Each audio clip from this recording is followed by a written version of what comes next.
The Bible says, "Hear my prayer, O Lord, and give ear unto my cry. Hold not thy peace at my tears. For I am a stranger with thee, and a sojourner, as all my fathers were." Here is David's confession, David's prayer, even David's lament a bit. David felt all alone, a stranger with God. David realized he was a sojourner, which is a truth we always should accept, but is still sometimes hard to bear.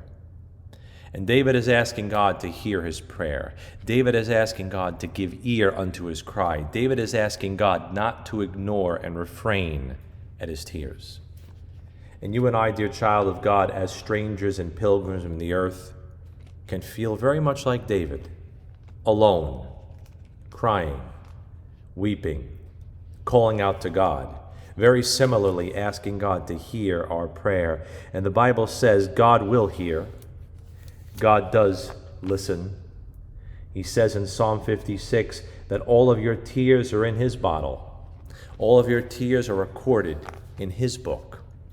Psalm 147 verse 9 says, "He giveth to the beast his food, and to the young ravens which cry." God even responds to the cry of those unclean fowls, the raven.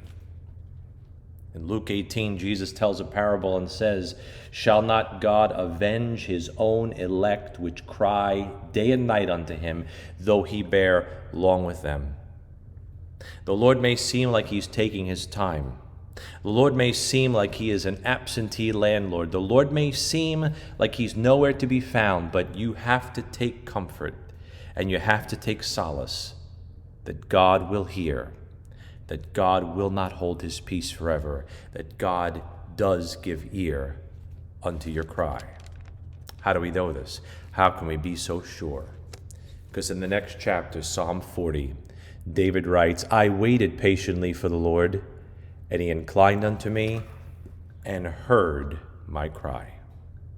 Did it take time? Yes. Would David have liked God's answer more quickly? Absolutely. Did David cry some tears he wished he never had to cry? Yes. But he waited on God. And at the end of the day, he could say, "God, you heard my cry, and in your perfect time, you answered according to your will just when I needed it."